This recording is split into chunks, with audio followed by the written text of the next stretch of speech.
Hello and welcome to this Sunday's Scrolls.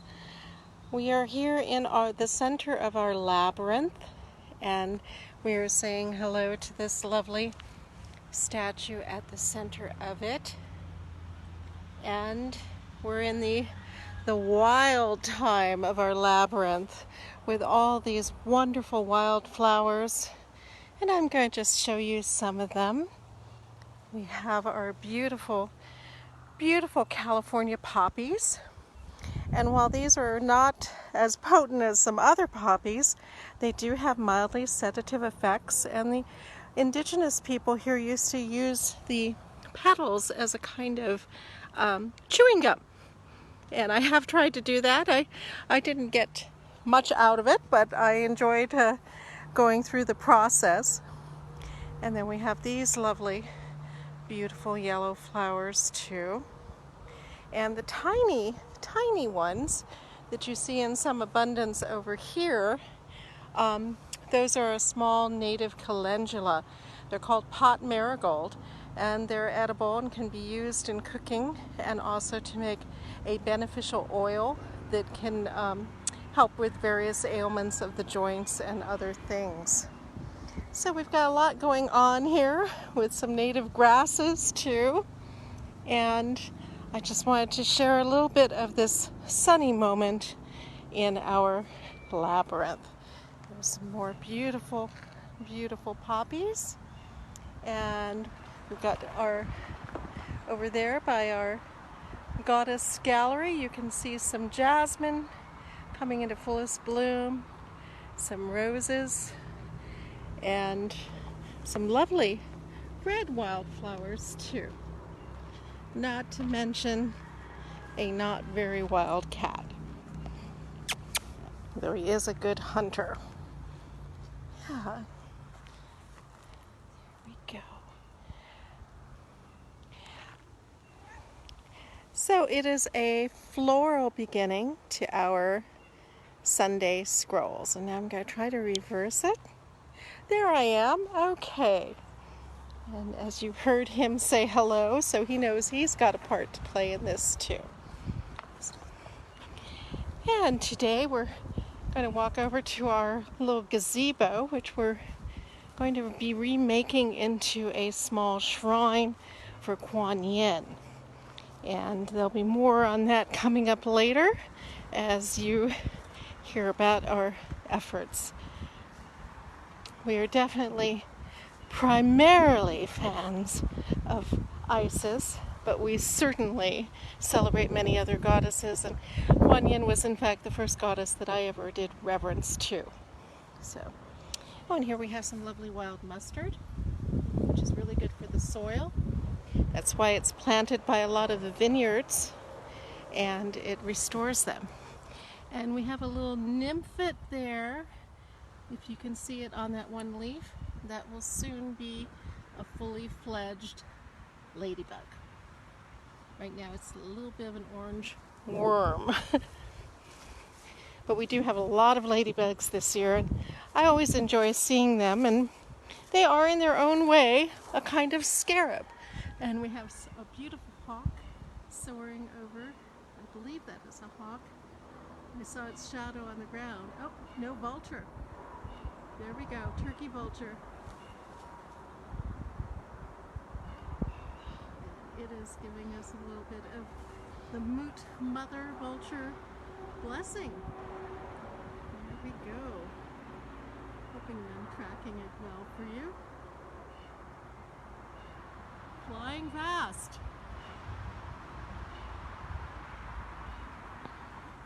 The turkey vultures, of course, are scavengers. They're not dangerous.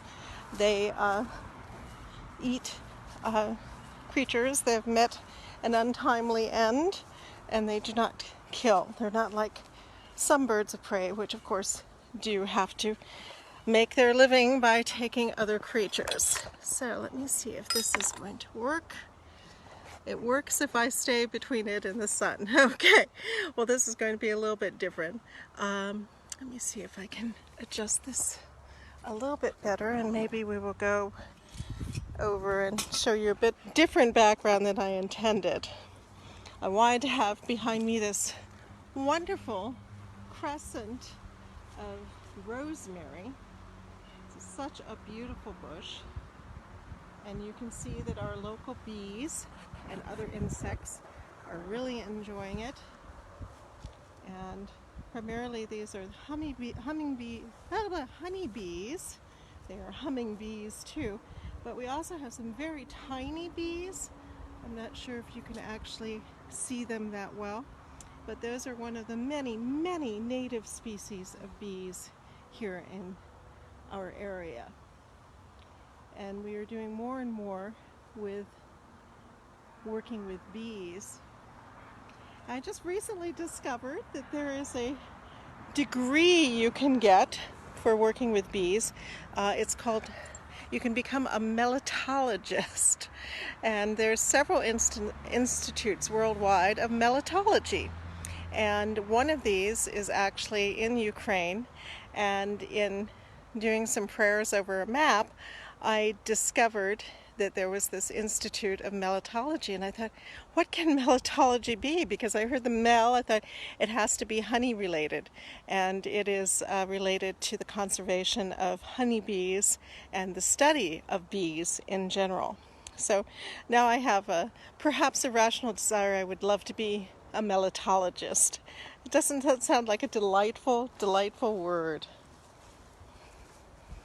So here we are, and we're under a lovely apricot tree. Hopefully we'll be getting a few apricots this season. Last year it had a big year. Sometimes the big years are followed by one that is not quite as fruitful. So let's begin with the Divine Isis that many of you know. Divine Isis, goddess of 10,000 names, I invoke your grace. Come to our temple, O goddess, dwell in our shrine, make our hearths your altars, our hearts your home. Bring vision and healing to those who use this shrine. Give us wisdom and unveil the truth, and with thy feathery wings protect us. Breathe into us the breath of life and health and strength. And join me in a few breaths. I'm not going to tell you to breathe deep or not breathe deep, or to breathe fast or breathe slow. Just breathe. It doesn't have to be anything more than you being attentive. Your body will tell you what you need and what you want to do, and it does not have to be any more complicated than that. So breathe at the rate that you wish, and just be aware of it. Be happy for it. You are part of the lungs of the world. Your breaths bring in oxygen, exhale out carbon dioxide, which is what all these wonderful plants want, because they prefer the carbon dioxide. So whenever you are breathing in air, you are sieving out the oxygen for yourself, and then you are emitting a more concentrated stream of carbon dioxide, which is a very happy thing for plants. There was a movie I saw recently where someone who was not very good at caring for other living things was blowing on her pretty much already dead house plant. And it was Destination Wedding was the film. I was watching that in part because it was set in wine country, and I was thinking, maybe there's something for me to learn. But it was actually set in a different wine country than here.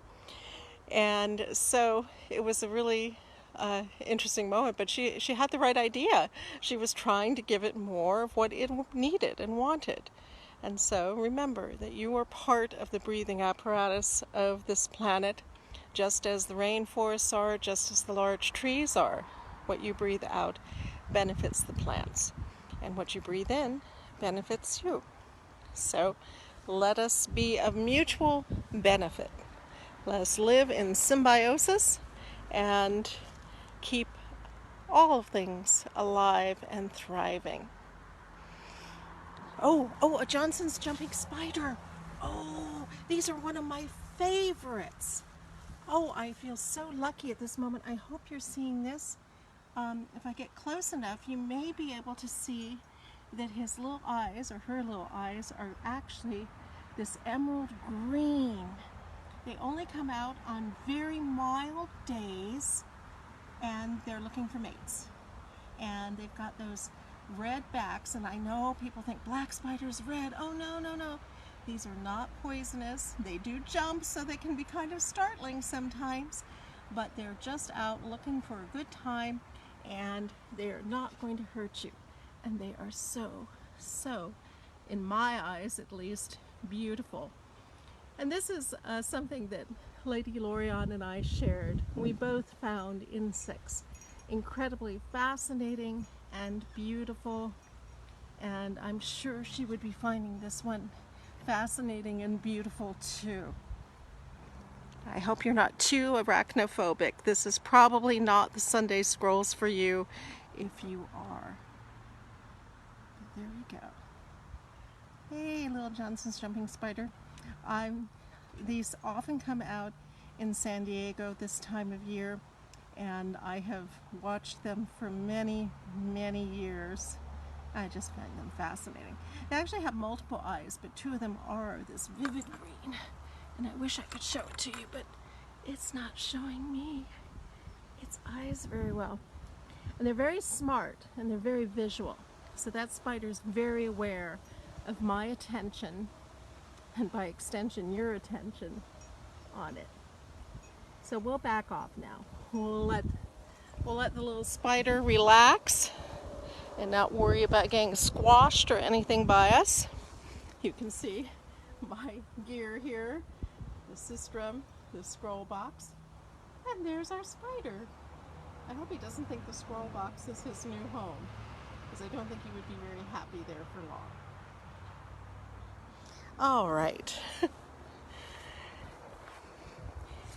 And now let me see if I can make this stay. We'll see. Okay, so far so good. It's a delicate balance, as is all life, as is Maud. You're a little to the left, a little to the right, and hopefully my phone will stay up there. And I will find us the scroll for the day. Well, there's many different ways of doing Sunday scrolls, and I must admit I like bringing forth the ones that Lady Lorian did. And you know what? Number 19 is Creepy Crawlies, and that's about this moment in the year as she intended, because we have just passed Earth Day recently, then there was Surrendering, and so there's number 19 is Creepy Crawlies. And even more magically, for those who have watched me, as I usually, have to go through the scrolls and chase them down and figure out which one I want, it's right here. So clearly we are being blessed and guided by Lady Lorian, I believe. And our little spider has gone off to another adventure after having stopped by. So I hope he's or she is happy. May all beings be happy. That would be the best outcome for everyone. Okay, so that was an excellent introduction, at least in my way of thinking, to our scroll on Creepy Crawlies. And here it is. And Lady Lorian writes, the vast range of animals found on Earth are divided into two main groups. Animals that have backbones, including birds, reptiles, fish, and mammals, which are vertebrates, and all animals without, which include all the creepy crawlies. And Lady Lorian writes, these creatures may be spineless, but they are also amazing survival experts.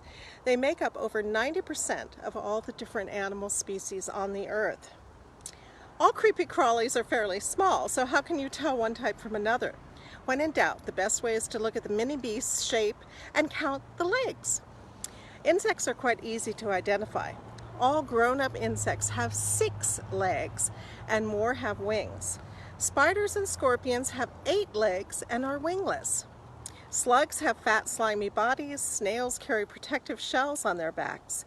Centipedes, millipedes, and earthworms have long, thin bodies divided into many sections. Centipedes have actually between 30 and 350 legs. Millipedes have even more, while worms have no legs at all. Insects travel in variable ways, not just creeping and crawling. And I'm hoping that I'm still broadcasting. Oh dear, am I? Yes, I think I am. Okay. Some run very fast, some wiggle, some ooze along a trail of slime, some have wings and fly through the air. Some glide on wind, while others are expert swimmers. I'm still here, okay, good. Expert swimmers and divers. Some can even walk on water, which in people we regard as a sign of a miracle. They live almost everywhere on Earth, in deserts, jungles, grasslands, and at the bottom of the sea and in river marshes. Some mini beasts, which she calls them, live inside other animals. Others dwell in caves underground, and you can find some at your very own home, where they are usually, unfortunately, rather unwelcome guests. And it's true, some mini beasts are armed and dangerous. Some use poisonous bites and stings to overcome their prey for food. Others use their weapons to defend themselves against predators. Most are so small that their poison cannot harm humans, but a few carry diseases that can be fatal. An example of that would be the mosquito, which can carry several different types of disturbing diseases, and so can ticks, which are responsible for Rocky Mountain spotted fever and other things. But altogether, they're a fascinating addition to our Earth with their amazing abilities and beauty. There are over 10,000 species just of scorpions, which, like Isis, means that they too have 10,000 names.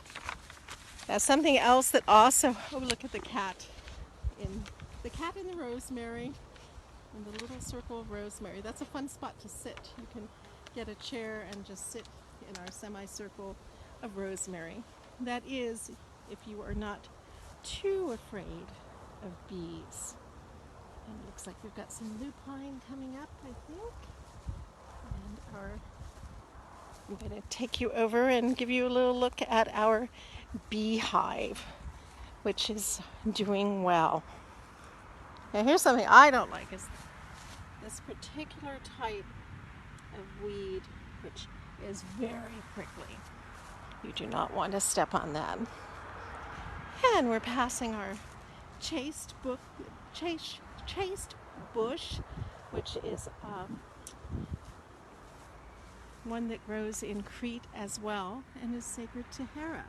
It's also called monk's pepper because it produces peppercorns. Hi guys! How are you doing today? There you are. Our beautiful little zebra bees. Look at those stripes. Yes. As you watch them, you can actually see some are bigger, some are smaller, all out helicoptering back in with their pollen.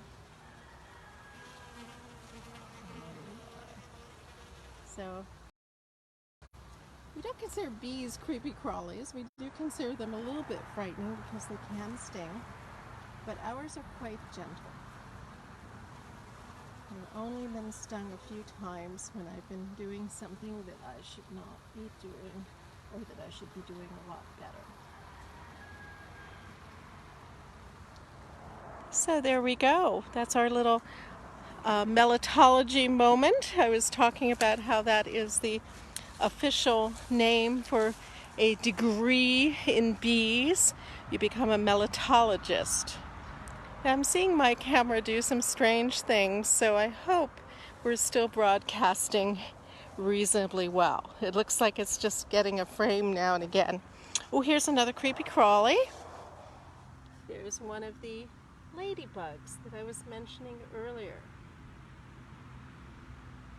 Running around in the grass. And boy, we don't have to go very far. There's another one that just dropped down in there. It's going, what's that big square thing coming at me?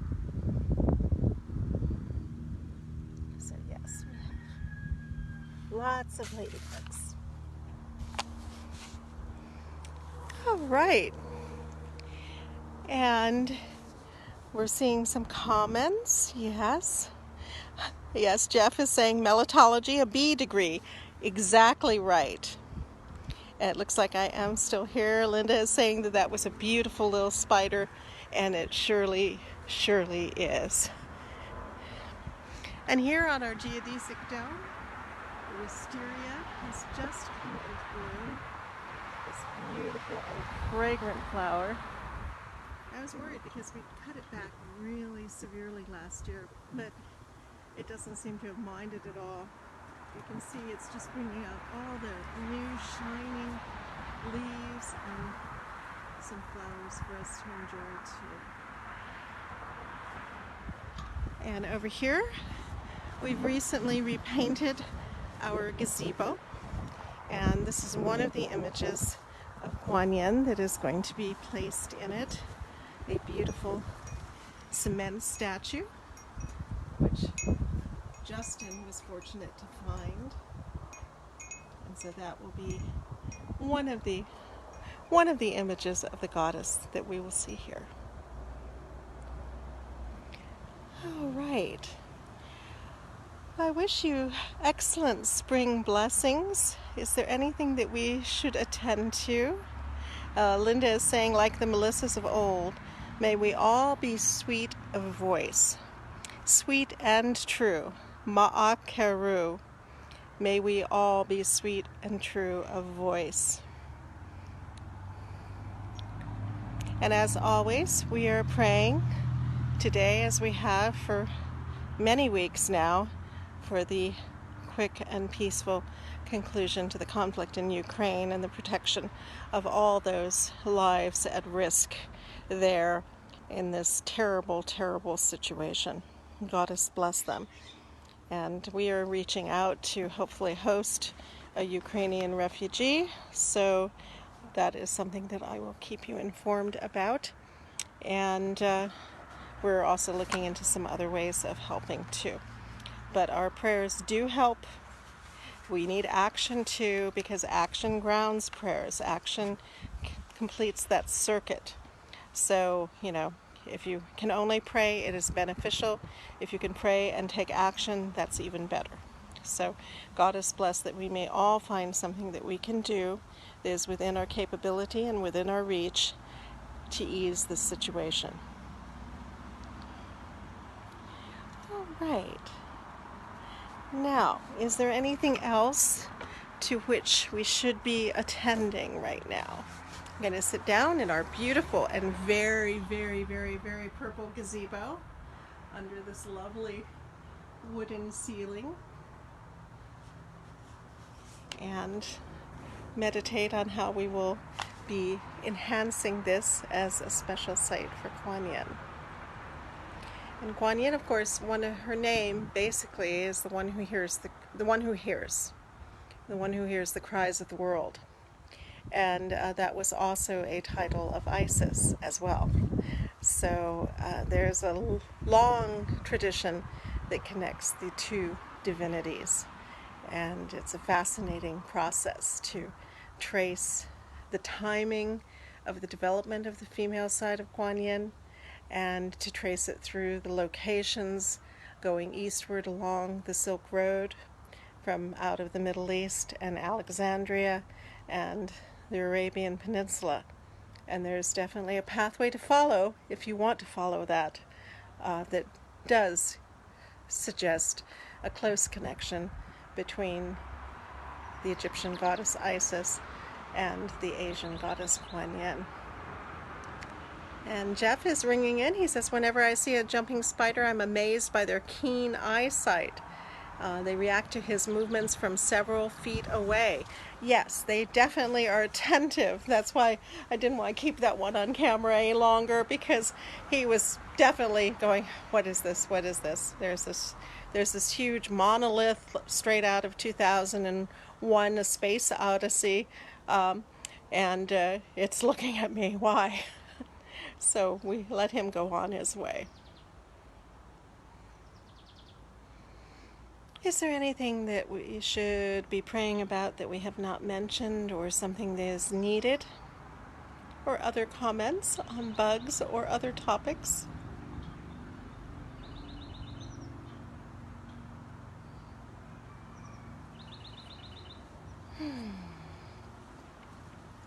Well, thank you for joining me in this edition of our Sunday Scrolls. I hope it's brightened your day, reaffirmed your faith, strengthened your understanding, and brought you a few moments of fun. Goddess bless all of us. May all that you need be granted. May all that you wish for be shown. May all good things come. Goddess bless you all so much. Blessings.